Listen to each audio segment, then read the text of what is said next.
Wow. Good morning. Thank you for that introduction. I appreciate it. I'm happy to be here. I want to thank the New England Museum Association for having me. Dan Yeager, thank you for having me. Um, I appreciate it. I'm really honored to be here to talk to all of you today, even in this very interesting platform, right? Um, it has been quite a year uh, doing keynote addresses and panel speaking and workshops and all kinds of things on a computer. I try to remind myself that on the other side of these screens are living, breathing souls and human beings. And I hope that folks are able to feel connected to me the way I'm connected to you. So I'm really excited to be here today, to talk about museums, race, and the road to inclusion. Such an interesting title, but very much a powerful one. The connection between museums, between race and its very interesting history in this country, and frankly, the road to inclusion, in which we can talk about that in a moment of what it will take to what the role of museums can be in advancing inclusion within our society. I grew up in Brooklyn, New York, Brooklyn and Queens. I had a grandmother in Queens, and my mother was in Brooklyn, and I spent a lot of time going back and forth. And I'll tell you, most of my childhood, growing up in sort of a low income household, the only time I went to the museum was on school trips. We didn't have the impression that the museum was the most exciting place for us to be, and we didn't necessarily know what was in store for us. And older, I went to the University of Bridgeport, ended up here in good old Connecticut, and as an adult now, I find myself having an interesting relationship with the arts and culture community. There's parts of me that is connected to the arts and connected to the idea of culture, but I often don't feel very connected to the arts and cultural institutions that are prevalent within the communities that I've been around. So occasionally, when I find something that speaks to me, I'll go.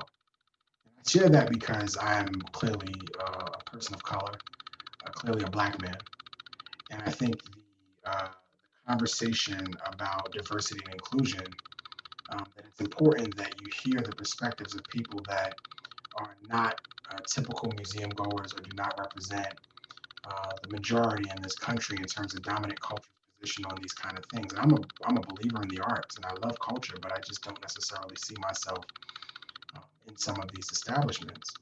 When I have gone, particularly in the last 20 years, has been to go to things that were relevant to me, things that really connected to me. So most recently, I went to the African American Museum in Washington, D.C. I had a phenomenal experience there.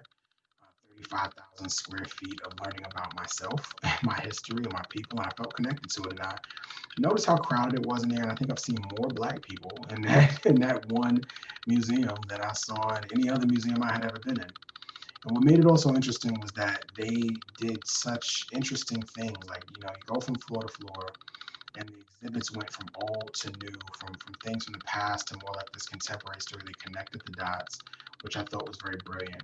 And even down to the food options at the establishment, they literally had different foods that would appeal to Black people to be interested in eating it. It was an interesting thing. On one hand, I thought, wow, geez, like, this is interesting. They're serving soul food at a museum, right? And on the other hand, I thought, wow, geez, they're serving soul food at a museum, right? So it's kind of a funny thing. But it excited me to be here and to talk to all of you and to have an opportunity to kind of share some of my thoughts and insights on how I see this diversity challenge. And I was fortunate, growing up, I grew up in a city where, we had a lot of diversity. I went to a school with a lot of diversity. So it wasn't until I came into like my professional life, 20 some odd years ago that I was like, wow, diversity is such a challenge. You hear it constantly. And I was the only person of color in the room a lot in leadership and nonprofits. And I'm a nonprofits here. This is my background. So I thought about that and said, well, geez, like at some point I wanted to play a role in changing that. So I had been working for an organization that was devoted to ending and eliminating racism, and yet I was the only person of color in the C-suite. And I thought to myself, this is quite ironic. So I decided to, I was like, if there's no better reason to jump, it's now. And I jumped and I started an organization called the Minority Inclusion Project. And the focus of MIP has been and will continue to be to help to close the nonprofit racial leadership gap. And I started a consulting business, Thought Partner Solutions, to really help our industry leaders in nonprofit, for-profit, municipalities, and such to really think in a crafty, strategic way about how you address the bigger, larger systemic issues, particularly tying back to racial equity, diversity, and inclusion.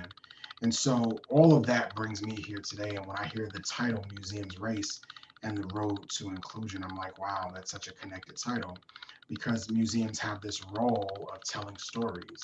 And yet, the story of race in this country has been so convoluted and has been so mistold for so long that I think what it's really done is it's played the role of absolute division. But what's really interesting is that the title of the workshop is not museums racism and the road to inclusion. And the reason why I said that is not to be critical, but because the way we've been socialized and developed in this country is to look at race as though race inherently is the problem.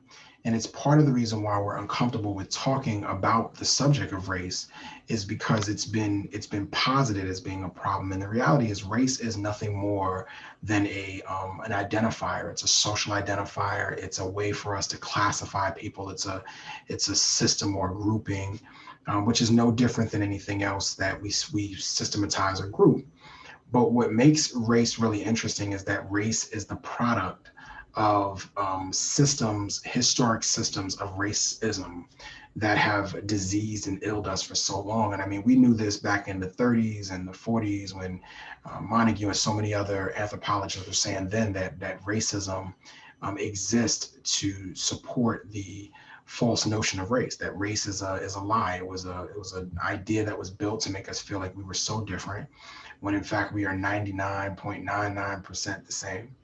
And ultimately, racism needed to justify its existence, so it continued to lean into the false story of race, the false science of race, the false mythology and the stigmas and the tropes associated with race.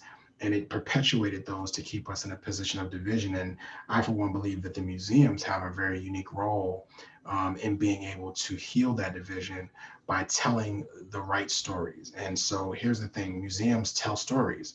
But as I mentioned, I didn't go to the museums where they didn't tell my story. And so I want to know, as you're thinking about me and you're listening to this, are you thinking about the ways that museums tell stories? Because ultimately, there's a story of the Black experience here in America, and there's a story of a lot of minoritized people here in America, racialized people here in America, whose story is not being told.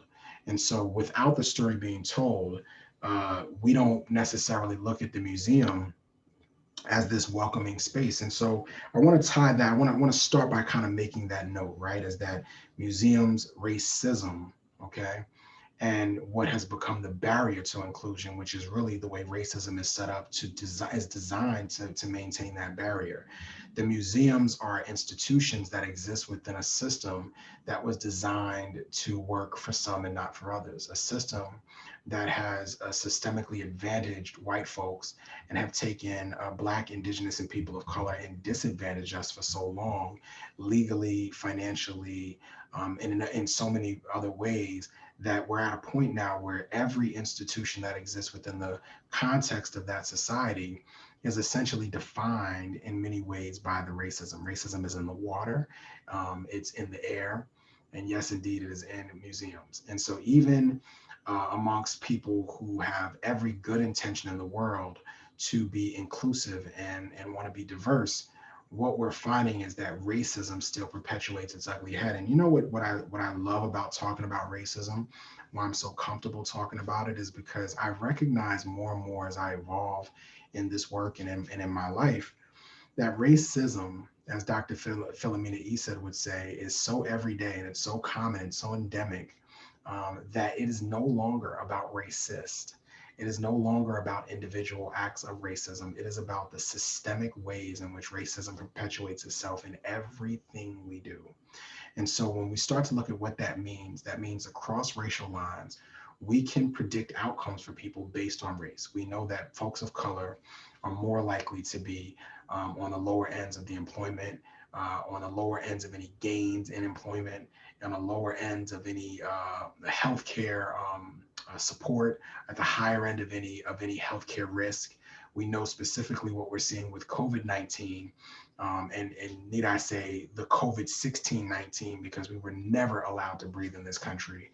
But COVID-19 has revealed to us that the very issues that we've been trying to keep under the rug, the forgotten folks, the people that we've looked past, are dying disproportionately from yet another pandemic. Racism is a pandemic. COVID-19 is a pandemic. The double sort of work together, the double sort of intensity of COVID and racism has produced a disproportionate impact on people of color. That I saw one day, they said 1 in 1,000 are going to succumb to this disease, and that number looks as though it's leaning towards 1 in 500 now. And so we're all in a risky position, in addition to all the other risk factors that exist within a society that's so rooted in racism and so endemic that we don't even call out how racism shows up in our schools and affects our education. It shows up in our healthcare. It shows up in our law enforcement. It shows up in our neighborhoods, the communities we can live in, literally where we're allowed to be able to live, where we're able to get jobs, and how it feeds itself. The interesting thing about systems of racism is they feed themselves. They're self-perpetuating, they're self-fulfilling. They will continue to use the mythology behind race, the so-called biological differences, which are not true between us, to feed the racist system. So I say all that, and you're like, whoa, you just jumped in and went right to the heart of it. I go, yeah, because this idea of museums, race, and the road to inclusion, race is not the problem. Racism is the problem. Racism is the father. So museums, racism, and the barriers to inclusion, because inclusion can't happen until we have had an honest reckoning, an atonement, and an understanding, an acknowledgement and a validation of the existence of racism. Dr. Ibram Kendi, who authored the book How to Be an Anti-Racist, he's very popular now, especially post George Floyd. But Dr. Kendi has said that he also wrote a great book called Stand from the Beginning. And one of the things he says is that denial serves as the heartbeat to racism. And I just want you to process that for a minute. If racism were a body and it needed to live, and in many ways it feels like it is, but the thing that keeps it going is the denial. And how easy it is to just deny it, especially when we associate racism with individual overt acts. And we overlook the covert ways in which racism exists across our society. So when we see incidents like what happened with George Floyd, when we see what's happening with COVID-19, when we see what happened with Breonna Taylor and Ahmaud Arbery, we see what happened with Philando Castile, we see what happened with so many countless unarmed Black people, Alton Sterling, so many folks. What we know is that those issues are not just existing because there's an overt act of racism. In some cases, it's overt. In some cases, it is implicit. The racism is so deeply embedded in the people that are committing the acts that they don't even realize they're committing or hold on being complicit with racism. What we know now more than ever is that racism is the father. And so the reason why we can get to a place where a man can take his knee and put it on the neck of another man, and while that man calls out to his mother, and that man says, "You're killing me, please stop," and the person who is doing it feels completely empowered to do it, feels completely justified to do it, and will likely say that he was fearful for his life, which is why he kept his knee on a man's neck when the man was handcuffed on the ground. That's not because he himself is the problem. The problem is the ill of racism and how it exists within our society. So when we see incidents like that, we're reminded that systemic racism is not, in its covertness, it's not benign. Okay, it exists to harm folks. It exists to harm you and I. It also exists to no control, not necessarily control, but that we were born, right, into a system of racism. Think about that. You know, we think about people who were born into enslavement. They didn't have control over the system that they were born into. Well, now we're past legal enslavement. At least some would argue that we're past the fields and the cotton fields. We have slavery now going on in our prison system. But what I find really interesting is that although we've gotten past that point, the reality of it is that what we've learned is that racism is it's probably just as systemically awful from then as it is now. That it's so embedded in who we are as humans, and it has torn us apart as people in such a huge way, to the point where we have inherited these systems that have been passed down over hundreds of years. And I'm going to say something controversial here. All of us, okay, all of us of different colors, because color is a fact, race is not. All of us of different colors are inherently born into a system, particularly here in America, where we are victims of racism. And that's a bold statement because this is not about oppression Olympics. I'm not arguing for who has it worse. What I am arguing is that we are all victims of racism.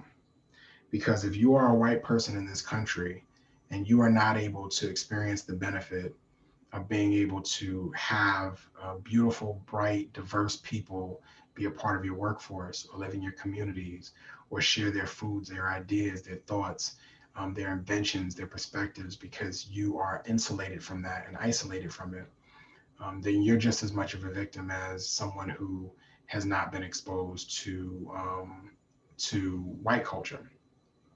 And so we're all victims here. And what I find interesting about the museum is the museum tells the stories.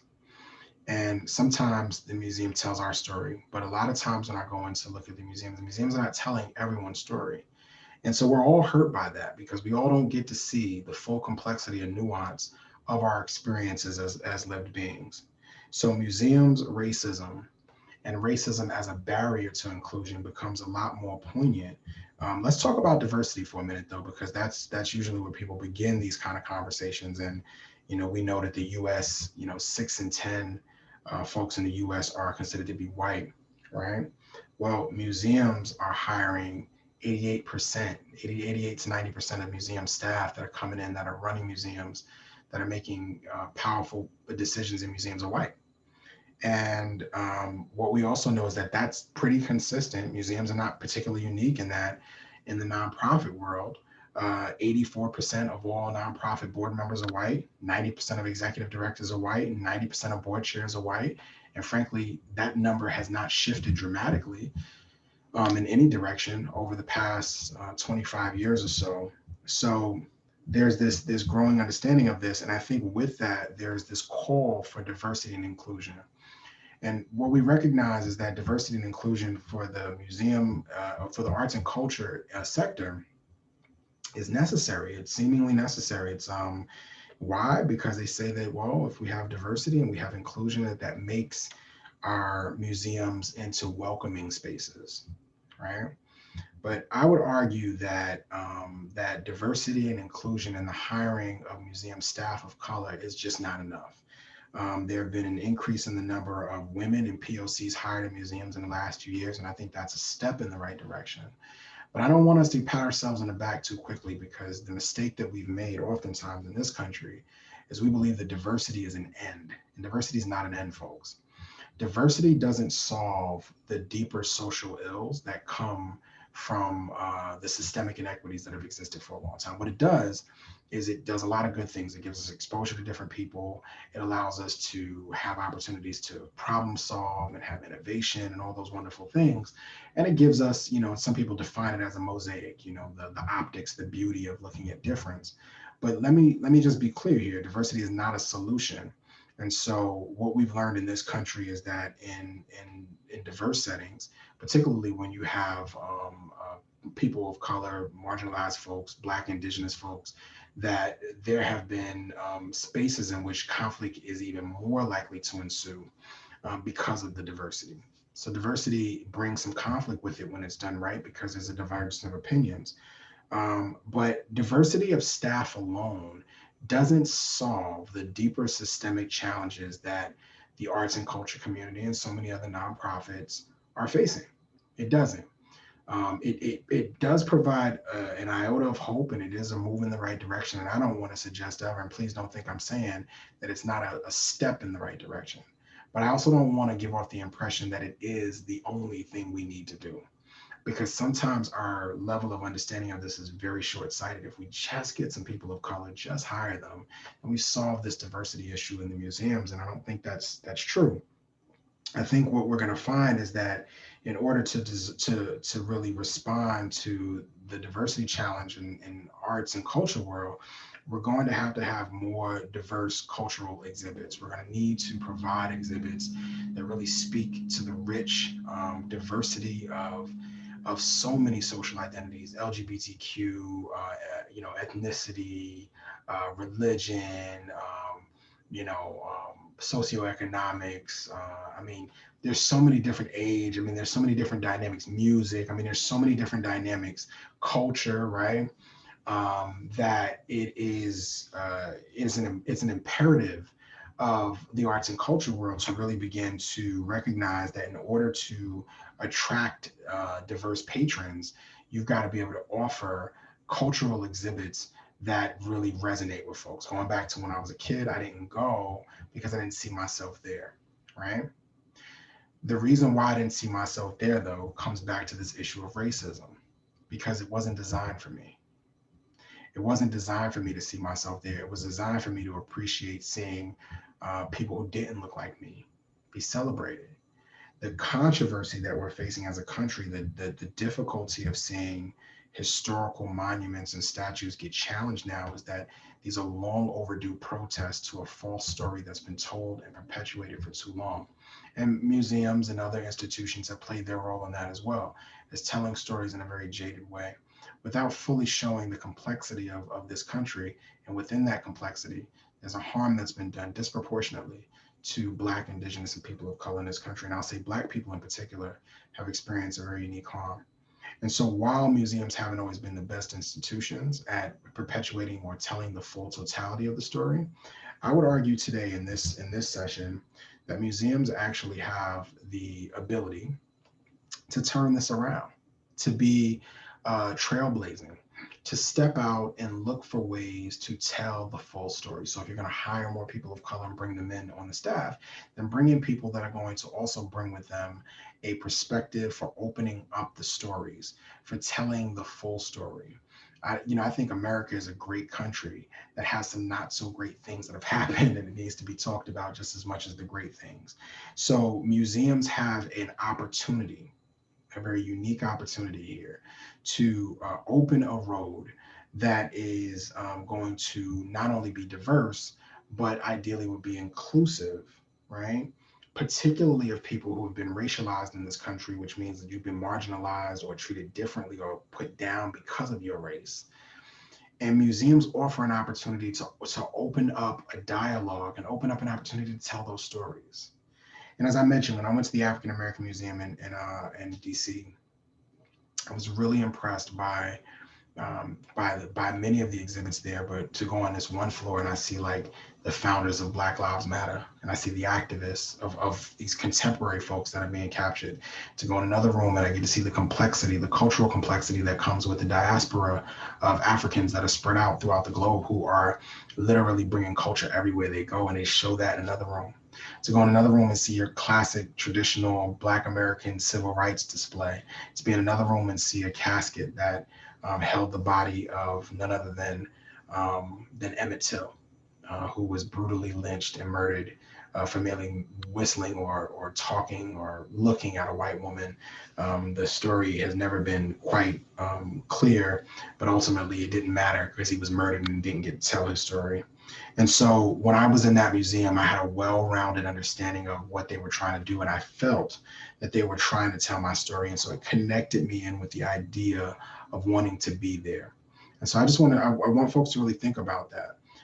You are in an industry where you have an opportunity to tell a story, to challenge the mythology, to expand people's understanding of things. And I think this is an exciting time to do that. And some folks would say, well, now, particularly in the place that we are in America, this may be the wrong time to do it. And I think it's the right time, I think because people are really waking up to the realities of not just race, but racism, systemic racism at that, and the way it shows its ugly head in ways that are so covert and so endemic, and that are so obvious to people of color, but not so obvious to those white folks who have been complicit and sometimes benefiting in many ways from this broken system.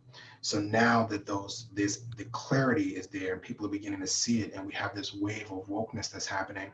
I personally believe that museums have an opportunity to take advantage of that wokeness and use it to retell and reshape the stories that we're telling about our people. So I want to say three things in closing that I think that we need in the museum world if you're going to move yourselves through this conversation. And the first thing is that you have a systemic problem, and systemic problems require systemic solutions, sustained systemic solutions. And so museums can't solve the systemic problem of racism by simply having a superficial optic of diversity and maybe hiring a few staff. The museums are going to have to really begin to think about what it means to really shift the way you do your entire business, to reimagine the role of the museum and being able to tell the whole story of people that have been muted and marginalized for hundreds of years in this country. And you don't need to necessarily have African American written in front of the name of your museum to tell the story about brilliant and bright and beautiful people of color who have done amazing things. You can tell those stories outside of Black History Month. You can talk about women outside of Women's History Month. You can talk about the Latinx community outside of, Hispanic Heritage Month, as they call it. The reality of it is that we need systemic, sustained efforts that are ongoing, that are designed specifically to try to drive solutions forward. And I think that is important. The second thing I want to point out is that I had created a racial equity framework called REACT. It's an acronym for Racial Equity, Acknowledgement, Commitment, and Transformation. And it sounds very simple. And basically what it says is that if we want to achieve racial equity, which is the state in which we will not be able to determine people's outcome by race, racial equity is the antidote to systemic racism, that if we want to achieve it, there's three things we need to do. And that is that we need to acknowledge the issues of racism in this country and in these institutions and in our communities. We need to commit ourselves to getting on a pathway to racial justice, racial atonement, and racial reconciliation. And we need to transform, not transact. Diversity is a transaction.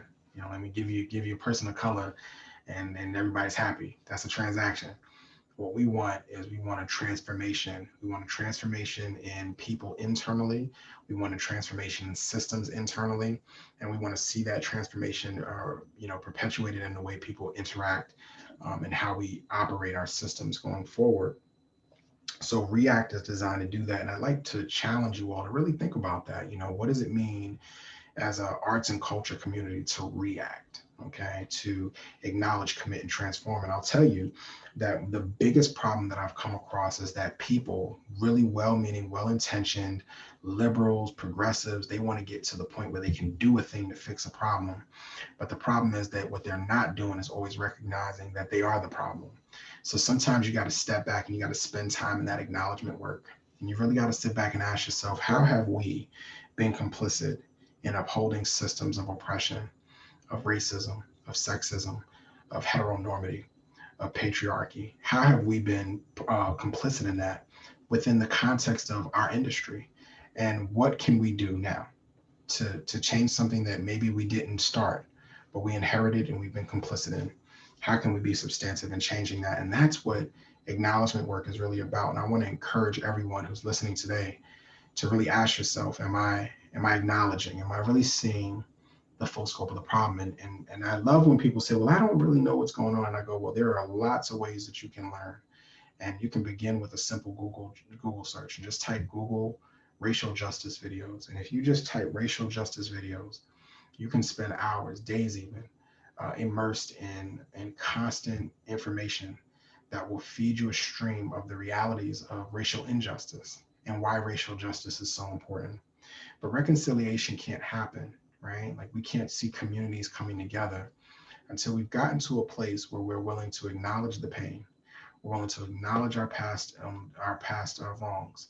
We're willing to acknowledge the current ways in which we perpetuate racism, and we're willing to do something to fix it.